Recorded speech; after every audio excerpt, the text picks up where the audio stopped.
I'm Ross Atkins. Welcome to World Have Your Say. It's almost 2 weeks now since the military intervention in Libya began, and some of you are suggesting that all that's been achieved is a stalemate. We're going to discuss if that's fair comment.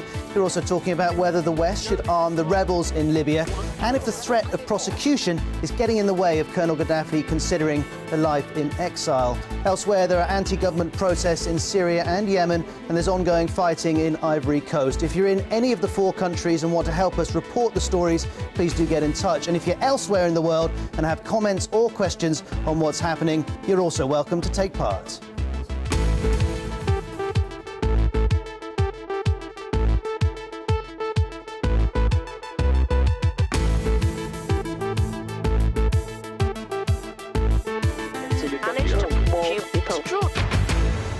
Well, we've guests to speak with you from London and Nebraska, but first, with your help and with the latest from the BBC Newsroom, let's catch up on all of the day's main stories. OK, let's begin in Ivory Coast, where heavy fighting has reached the presidential palace in Abidjan. Supporters of Alassane Ouattara have launched a final push to oust his rival, Laurent Gbagbo. Now, Mr. Ouattara is widely acknowledged to have won the presidential election in November, but Mr. Gbagbo's never accepted this. It's now been weeks since he was seen in public. It's actually not clear whether he's at the presidential compound at all. Toure is a World Have Your Say contributor in Abidjan. Toure, what have you seen today? Toure, can you tell us what you've seen? That's a shame. We can hear his phone line, but not Toure. From Ivory Coast to Yemen, where hundreds of thousands of protesters have gathered in a number of cities to support and oppose President Ali Abdullah Saleh. In the capital, Sana'a, anti-government protesters are gathering near the university, and those backing the president are in Tahrir Square. The security forces have set up checkpoints to try and prevent clashes between them. Let's speak to Hakim Al-Masmam, editor-in-chief of the Yemen Post, and he's live with us from Sana'a. Hakim, what have you heard of the protests today? The protests right now are currently coming to an end for the ruling party. It took place a couple of hours ago where almost 500,000 pro-Saleh followers gathered in support for Saleh. These protesters came from outside the capital and mostly tribesmen, while for that side of the story, the opposition protesters are continuing protesting as we talk. And they are now at the same place where they usually are, at Chain Square, demanding the fall of the regime, and they are numbered at over 500,000 currently, while in the afternoon, when they were at the peak, there were almost 1 million, between 900 to 1 million at that time. Right now it's peaceful and quiet.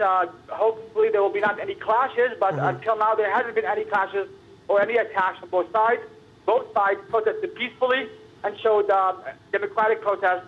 However, the opposition are telling us today that they have proof and documents to prove that those who were protesting for the government were paid and an amount of $250 per person or per protester. They are saying that. Of course, it's worth saying the BBC can't confirm those allegations. Hakim from the Yemen Post, thank you very much indeed. There are also anti-government protests in Syria, from where we're getting reports that security forces have opened fire in a suburb of Damascus, killing several people. We also have reports of clashes in the southern city of Daraa, where thousands of demonstrators have been marching. You may have seen that activists are calling this a day of martyrs in honour of those who've died during the weeks of protests.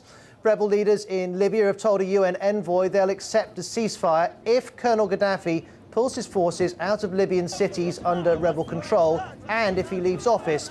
In a separate development, the Interior Minister who defected to the rebels, General Abdel Fattah Yunus, visited rebels on the front line outside the town of Brega. And low spring tides in Japan have prompted a massive 3-day search for the remains of people who've been missing since the tsunami. Thousands of military personnel will use ships and helicopters to comb the shoreline of the northeast region. Some of the river mouths in that part of Japan remain submerged and inaccessible.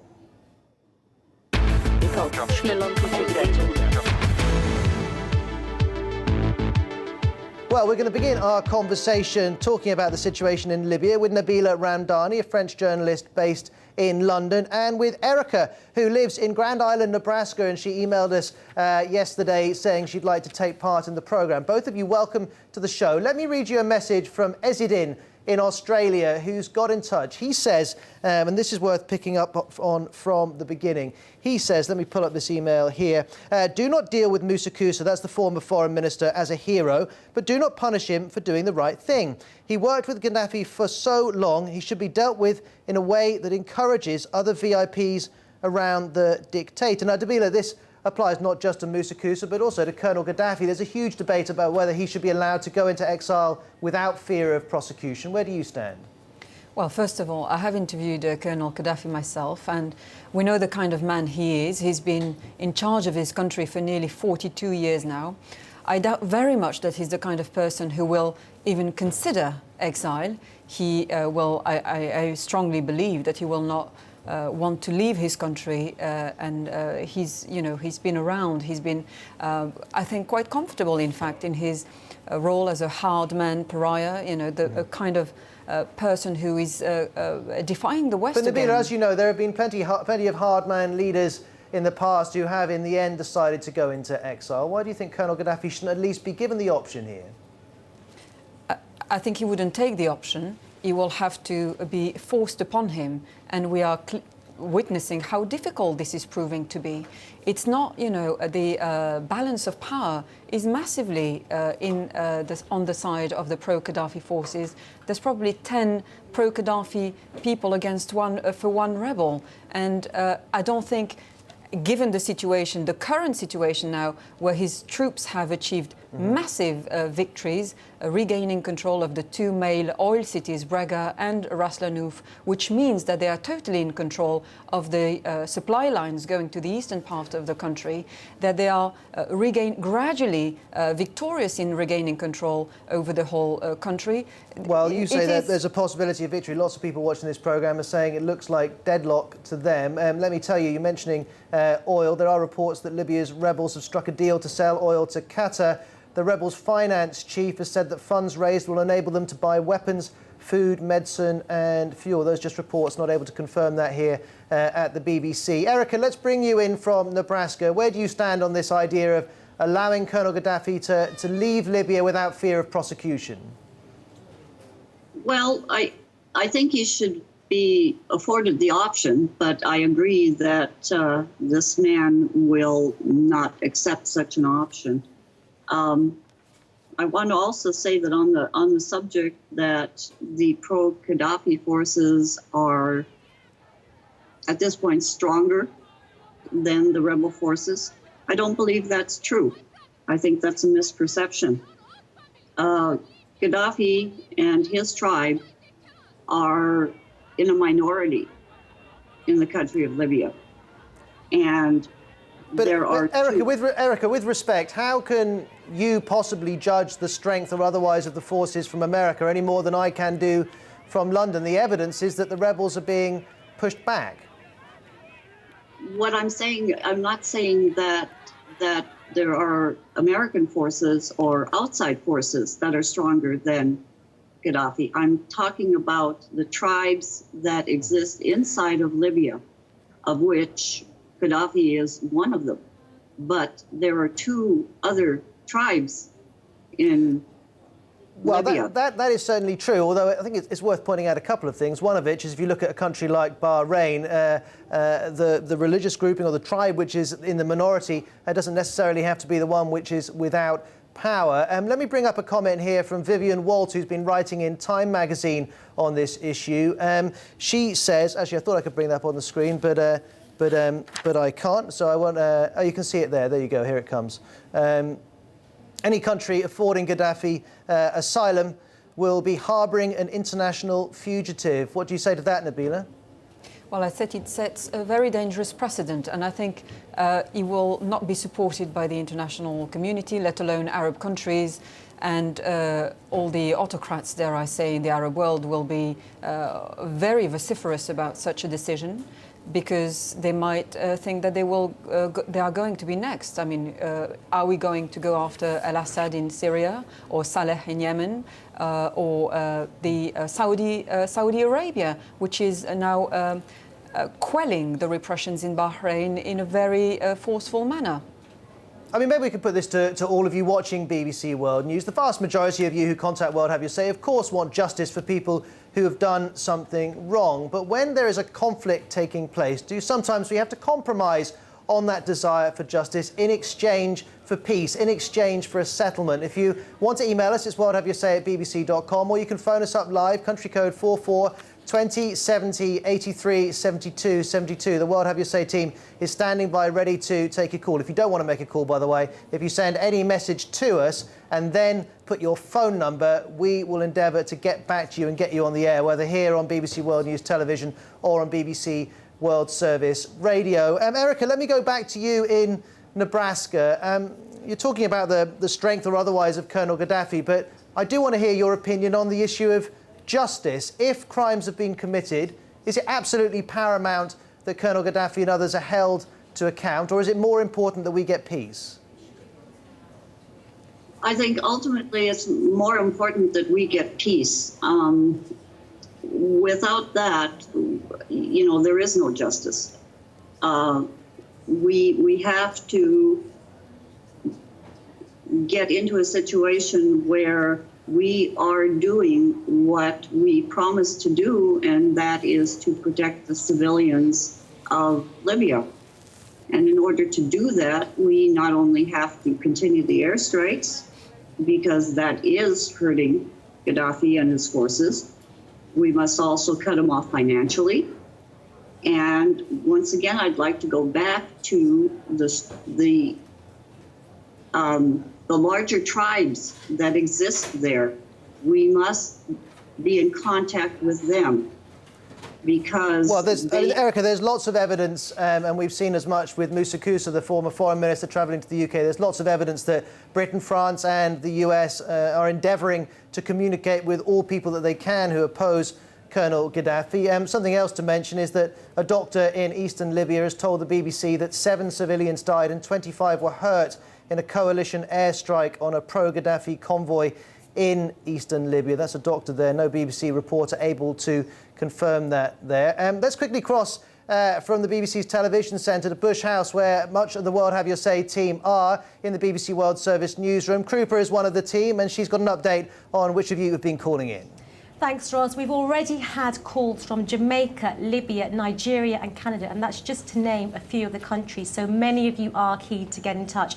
Miles is in Mauritius, and he rang to say that arming the rebels is not the way forward. It's just going to cause civil war in Libya. Jolly is an Indian but living in Toronto, and she's got a view on US involvement, and she believes that the US should not be getting involved in this conflict because the economy is already in trouble.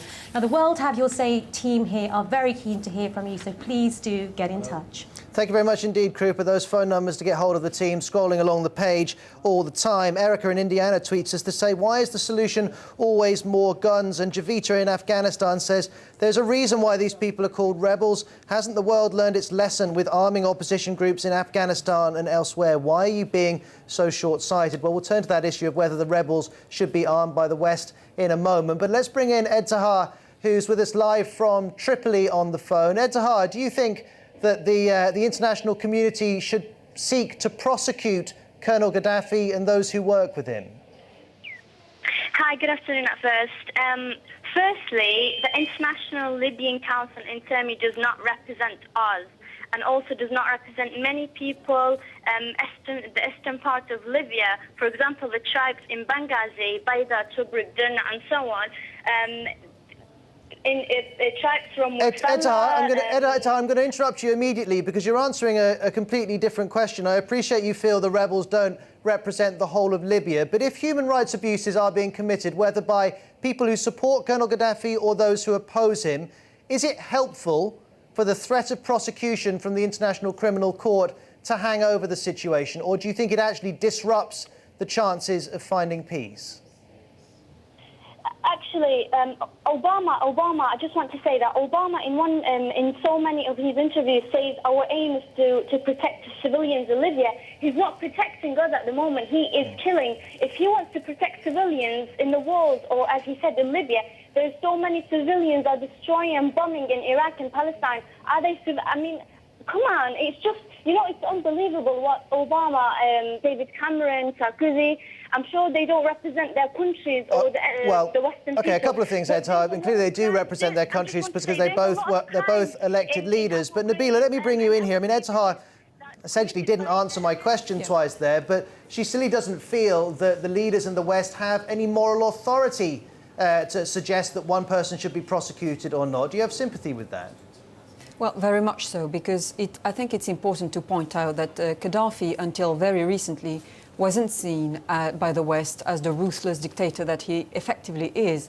He was actually a friend of all these countries. We were doing business with him.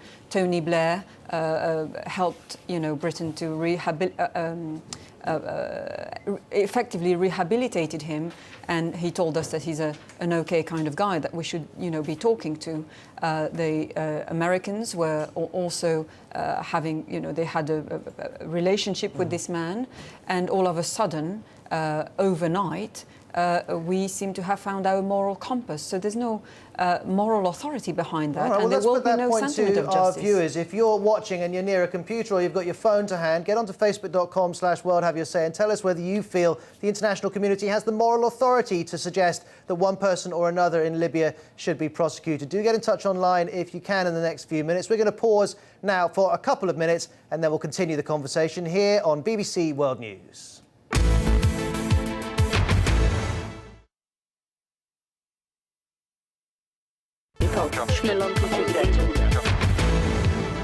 Good to have your company on today's World Have Your Say. We're talking about Libya. It's almost 2 weeks now since the military intervention began. Some of you are suggesting all the international community has in return is deadlock. Do you agree with that analysis? We're also going to turn our attention to the issue of arming the rebels in a moment. We're also, of course, following developments in Syria, Ivory Coast and in Yemen. Huge protests in Yemen, smaller ones in Syria, and also fighting in Abidjan between forces loyal to Alassane Ouattara and Laurent Gbagbo. If you are in Libya or Ivory Coast or Yemen or Syria and want to share experiences, you can call us up now. Country code 44 2070 83 72 72. Let me pull up another email here, this time from John Sky 2010, who's posted at worldhaveyoursay.com to say, arming the rebels will lead to other complications. Libya will become awash with weapons, which will only exacerbate insecurity. And how do we trace the final destination of these weapons? They will definitely end up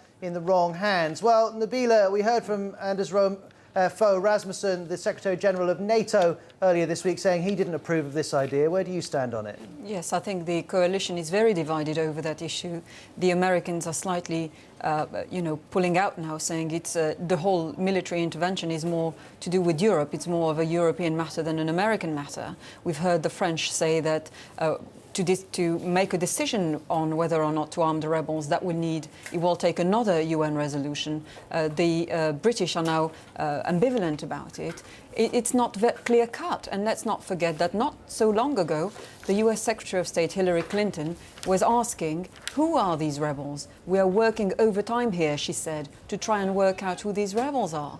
And I have to say that, the reports coming out of Libya show that most of the rebels are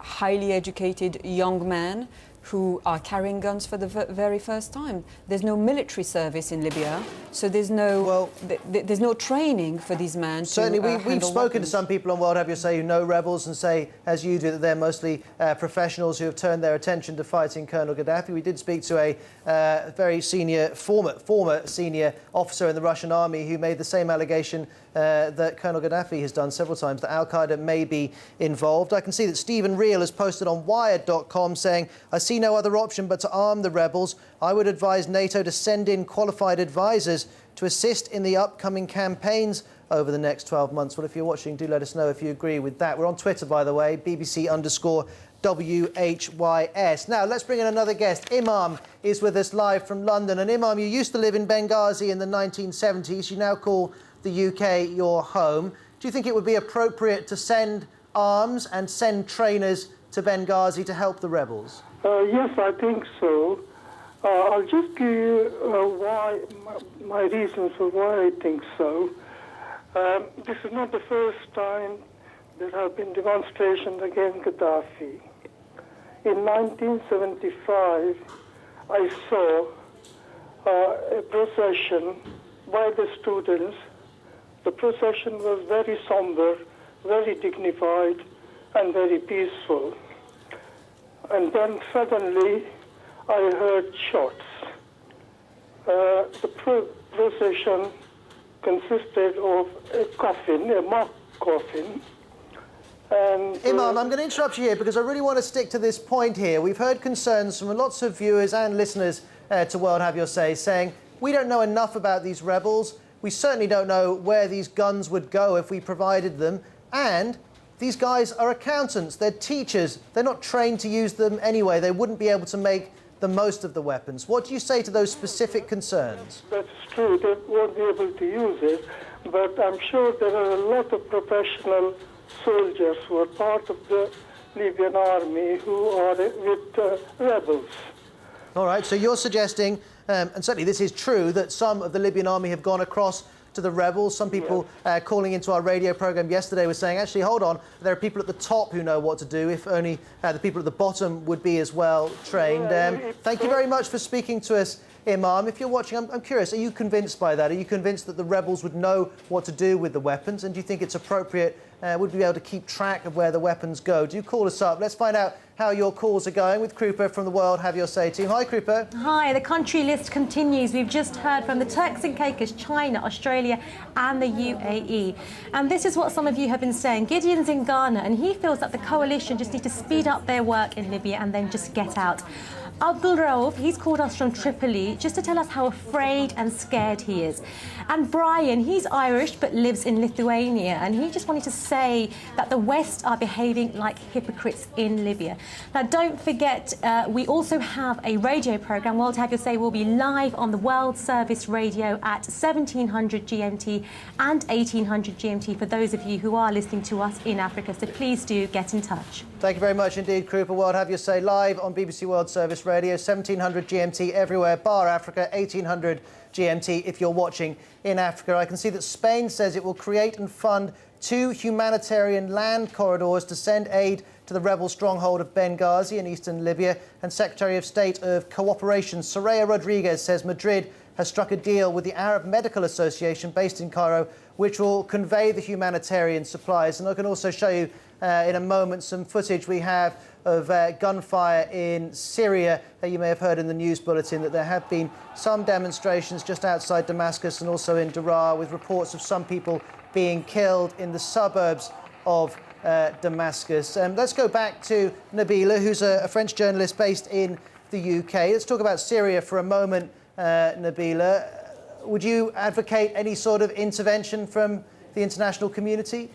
I think that certainly we need to hear from Western powers the kind of warnings that they have been issuing when any sort of violence has been used in other countries. They need to put pressure on the Syrian government and to make sure that those peaceful demonstrators who are legitimately asking for more liberties, even a regime change, should be able to express freely and peacefully what they want. Right. Without it's a recurring theme, really, on World Have Your Say every week on BBC World News, where it's appropriate for the international community to intervene. If you've got a view on it, do get in touch. Thanks for the moment, Nabila Ramdani, a French journalist in London. And if you're watching and want to take part, World Have Your Say second edition is coming up. We're going to be speaking to a BBC correspondent in Libya. So if you've got questions which you just think, why are BBC presenters not asking their correspondents these questions, send them in and we'll put them to our correspondent. I'll speak to you in a few minutes' time. Goodbye.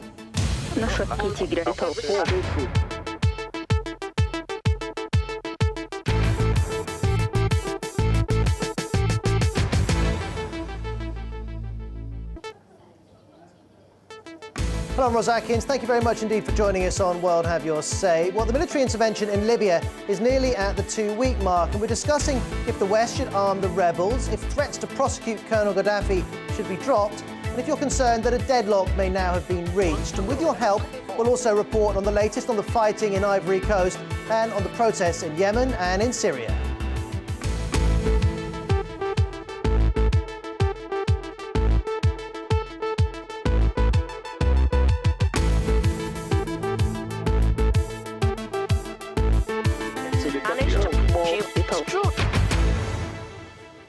Well, we're going to begin with guests in the UK and in the US. But before that, with your help and with the latest from the BBC Newsroom, let's catch up on all of the day's latest stories. The United Nations headquarters in the Afghan city of Mazar-e-Sharif has been burnt down and at least 10 foreign UN workers killed, according to local police. They say 2 of them were beheaded by a group of men angry at the burning of a Quran last month by a US preacher. The incident began when 1,000 protesters flooded into the streets of the normally peaceful city after Friday prayers. The protest then turned violent and the compound was attacked. Local police say the Russian chief of the UN mission was wounded but survived. They said among those killed were 5 Nepalese guards working for the UN. And if you're watching in Afghanistan and want to respond to that story, the phone number and the contact details are going to be on the screen throughout the next half an hour.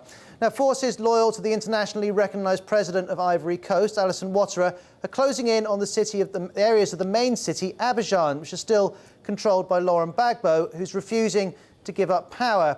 Heavy fighting's been going on since last Thursday night. Rebel leaders in Libya have told a UN envoy they'll accept a ceasefire if Colonel Gaddafi pulls his forces out of cities under rebel control and if he leaves office. In a separate development, the former Interior Minister, who's defected, has visited rebels on the front line. Reports from Syria say security forces have opened fire on anti-government protesters in the suburb of the capital, Damascus, killing several people. There have also been reports of clashes in the southern city of Daraa, where thousands of demonstrators held an anti-government march. Well, Mohammed is on the line from Aleppo. Mohammed, tell us what you've seen today. Well, it's not just today. I've been saying for the last couple of weeks now, all people in all of Aleppo, they just go to the streets, make rallies, support the president. That's all I have seen. And most of the people that I know are highly educated. You don't see any of them protesting, which is weird. Protesters should be people of high education, or at least people who are asking truly for freedom of the press, or to start whatever it is they're asking for. You won't find common people in the street asking for these things. Well, we appreciate you speaking to us, and we're going to continue to pay attention to the situation in Syria here on BBC World News.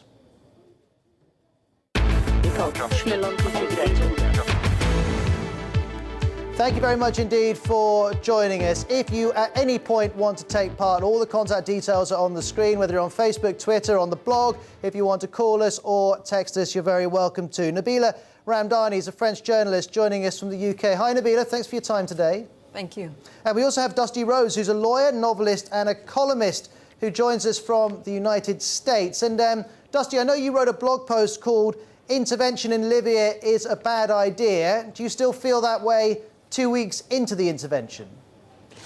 Very much so, yeah. The problem is not militarily. I mean, I think things are going, fairly well militarily. The problem starts when the shooting stops. What do we do when the conflict is resolved somehow? Somebody is going to have to rule Libya. That's when the mission creep really gets severe, because then I think once we've done this intervention, we bought it. And when I say we, I'm talking about NATO. And I wonder, Dusty, if you've seen in the news in the past, half an hour or so, that the rebels in Libya are saying they would accept a ceasefire if Colonel Gaddafi removed his forces from the towns held by the rebels and if he were to tolerate peaceful protest. Would that be enough for you to get a ceasefire? Oh, I think a ceasefire is a good idea. I mean, the less bloodshed, the better. Now, I also understood from what I just heard from you that also one of the conditions was that Gaddafi leave. Is that correct? Yeah, well, they are saying they still want him to leave, but they're saying in the short term they'll accept a ceasefire if these other criteria are met. Well, before you continue to make your points, I can see that Ahmed in Tripoli called us to say a ceasefire would give Gaddafi and other dictators the wrong message. And Pavel's emailed saying, haven't you learned your lessons in Vietnam, Iraq and Afghanistan? And Pavel, do say where you are next time you get in touch. It's always good to know where the comments are coming in from. Well, Nabila, before I turn to you, let's also bring in a guest from Oxford. Oliver Miles is a former British ambassador to Libya, and he was actually in that post in 1984 when Britain cut off diplomatic ties with Libya. Any number of issues to talk about, sir. Maybe we could start with one our viewers are raising a great deal, the issue of arming the rebels. Would you do it? Would I do it? No, I wouldn't. I think it's, first of all, we don't have any authority to do it. It's not legal under the UN resolutions. And secondly, I think it's a Pandora's box. You don't know what's going to come out of it if you start. And thirdly, I don't actually think it would make an effective difference to the situation on the ground. I don't think shortage of weapons is the key. Nabila, do you agree? Absolutely. I think Oliver Miles raised a crucial point here, is that it goes considering arming the rebels goes beyond the terms of the UN resolution. And so far, the coalition has already proved that it's taking sides. It's providing air cover for the rebels to push westwards with confidence. The French planes hit grounded warplanes belonging to the Gaddafi forces, but also helicopters and tanks. Namely weapons or artillery that was not threatening the rebels directly. But we have seen also the calls calling for defections. That's effectively war propaganda. But so Nabila, let me jump in here, because both you and Oliver Miles in different ways are saying don't arm the rebels. Here's a comment from Carol on the Daily Beast website saying the administration, and she means the Obama administration, has two choices: declare war, get on with it, or cut and run. And Oliver Miles, having intervened, isn't there now a problem where we're approaching a deadlock, and if further intervention isn't instigated, we don't know where you're going to end up? No, I think that's just wrong. That's putting the dilemma in completely the wrong way. What we're trying to do, and what we're authorized to do by the United Nations, is to create conditions in which the Libyans can decide their own future. Nabila, what about that? Absolutely. Point? We're effectively back to square one. We know that the Gaddafi forces have ultimate superiority on the rebels now. If we do not make time now for negotiations and indeed a ceasefire, we're going to see the rebels being slaughtered by the Gaddafi forces in the next coming days. I don't agree with that at all. I'm not a military man, but I see no reason to think that the Gaddafi forces are going to be effective against the rebels any more than the rebels are going to be effective against the Gaddafi forces. Look, they've been fighting in Misrata, which is not a very significant town. It's a town of some size, bigger than other towns that have been in the news recently. They've been fighting in that for weeks, and neither side can prevail. But we also know that the issue, as you said, is not the weapons, it's the training. And let's not forget that Libya is a country where you do not have military service, which means that men are not trained to handle weapons. That's why the rebels, whatever the weapons they get from the West, or indeed from anyone, they do not have the military superiority. And unless the coalition goes for a ground intervention, an intervention on the ground, there's no possibility that the rebels are going to win only with the West providing air cover. Dusty, let's bring you in on this. Right. Well, the last I had read was that the rebels were being joined by defectors from the military, people who had been trained, and those are the people that are actually fighting on the front lines. That a lot of the untrained folks were, being pushed to the back, or to stop flanking maneuvers. And I think, so I don't think it's quite as cut and dried as we know who's going to win and who isn't. I think the military, the anti-Gaddafi forces are getting beefed up considerably. Also, I had read, and I think it was on the BBC website, that they're being augmented by, quote, trained revolutionaries, which I found a little bit ominous, but not quite sure what that means. But I think, again, the problem is not necessarily, who's going to win. I mean, I think Dusty, let me interrupt you here, because you're raising an issue, and I've got someone who may be able to help you out. Let's bring in the BBC's World Affairs correspondent, John Lyne, who's live with us from Benghazi. John, we've been inviting people to post questions for you on Facebook, but before I read you a couple of those, what about that point from Dusty, who wants to know, are the rebels receiving some training now? And if they are, who's providing it? Well, there's always been two elements to the rebel or opposition armed forces. You've got the really literally kids who literally jump in a pickup truck and rush to the front, some of them not even with a gun. And then you've got the regular armed forces who defected at the beginning of this conflict, really before the fighting even started. And they have been playing an increasing part in this battle, but they're still fighting elite units of Colonel Gaddafi's forces versus a military that Colonel Gaddafi really deliberately destroyed, really, allowed to fall apart. So you have got troops on this side, you have got more and more people actually in proper uniforms, people who seem to know how to use some of this equipment. And what seems to have been happening gradually, but not very effectively, is that the military, the professional military, have tried to take the lead and to try to push the more disorganized rebels kind of a bit further to the back. And again, we're getting reports of that from the front line of the rebels, the rebel military actually sort of setting up their own checkpoints to prevent their own people going to the front line, so that only the more professional, organized soldiers do that. And there have been some signs that is getting more professional. You do see more dug-in tanks, you see proper earthworks, and the beginnings of a proper military formation, but it's very early days. John, here's a question for you. Can I ask a question? Of course you can. These military defectors, these people who have left the Gaddafi's employ in his army, do we know what their motive is, why they did that? Are they angling for some sort of power? Are they really, truly, do we know anything what they said, or do we know what their motives are?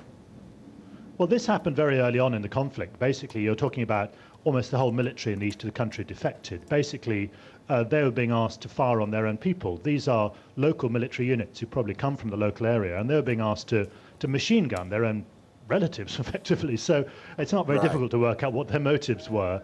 And there are a lot of reports right throughout the conflicts we've had, both in the east here and the troubles in places like Misrata and Zawiya in the west even, is that there are conflicts even within supposedly pro-Gaddafi garrisons. You have the hardliners, the members of these elite brigades, who are the true believers, who really paid more or who really believe more in the system, and then you have the more regular soldiers who don't really see reason why they should start opening fire on their own people. John, thanks and for a lot of reports, rightly or wrongly, of soldiers being forced to fight on the Gaddafi side. That's what the opposition would say anyway. Sorry for interrupting you, John. Dusty, thanks for your question. We've got a couple more questions to put to you, John, but we're just going to pause for a couple of minutes here on BBC World News.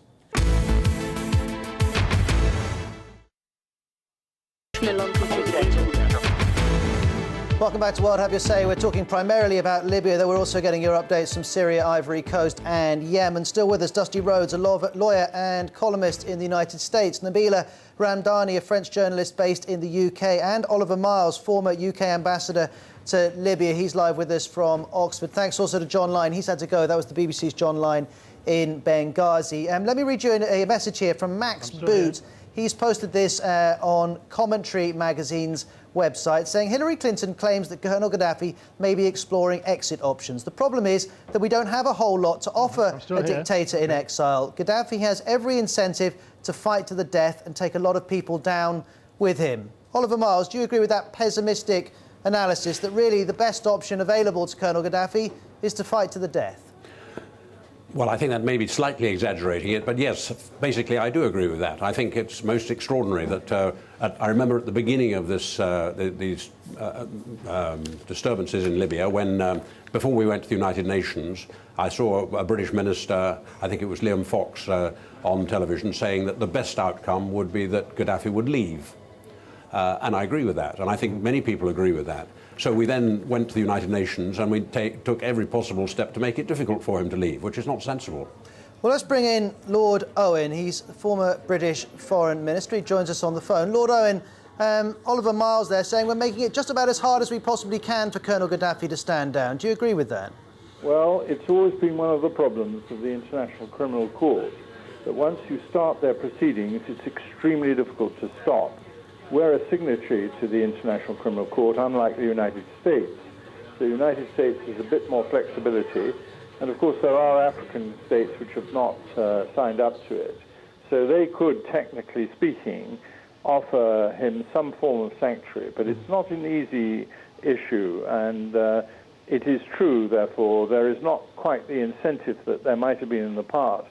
But already it is clear that some African countries have said they would be prepared to offer him a safe haven. That was, of course, done for Idi Amin. He went to Saudi Arabia and lived there quietly for many, many years. But that was prior to the International Criminal Court being established. And Oliver Miles, I mean, let's just be clear to both of you. Are you both suggesting everything should be done to make it as easy as Colonel Gaddafi can find it to leave, regardless of justice? Oliver Miles, is that what you're saying? Regardless of justice? No, well, I don't. Because lots of our viewers in Africa are furious with some of the things Colonel Gaddafi has done. They say, no, absolutely, he should be held to account. Well, that's all very well, but who's going to hold him to account? Who's going to bell the cat? That means you've got to win the war first. And an awful lot of blood is going to be shed while that's happening. I think that the Idi Amin solution that we just heard about is a better one myself.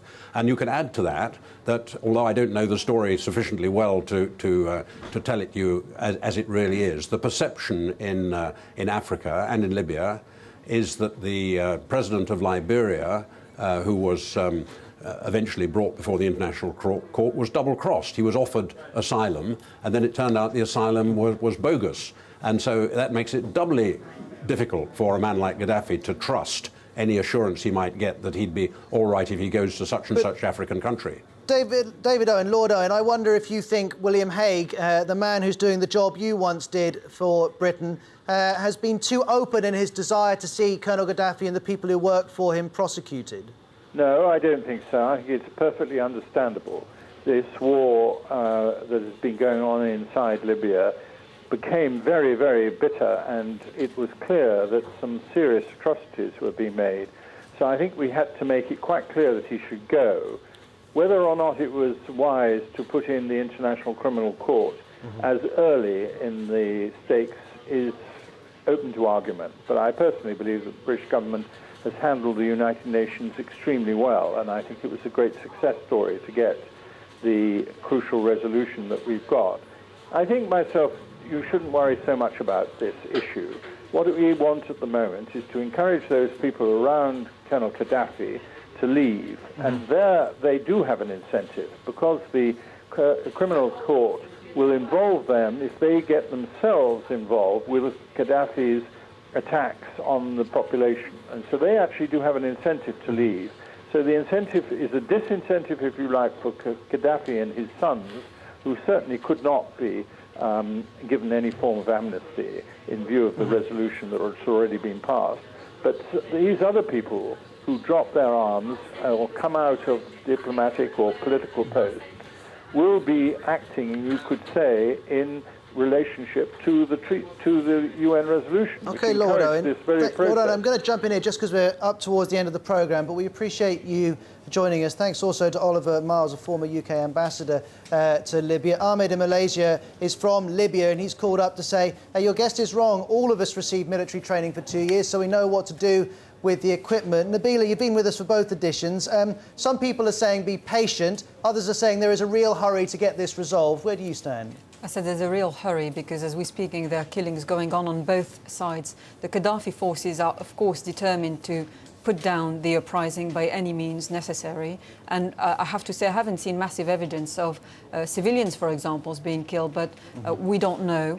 We haven't had journalists, certainly on the ground, haven't had access to... Well, I think one of the problems is for all journalists to establish the many accusations and counter-accusations that are being made. Nabila Ramdani, thank you very much to you. Thanks to Dusty Rhodes as well for joining us from the States. If you called up and didn't get on to this programme, remember, What Have You Say will be live on BBC World Service Radio at 17 hours GMT. You can also carry on the conversation on the blog. But for now, thanks very much for your company, and I'll speak to you soon.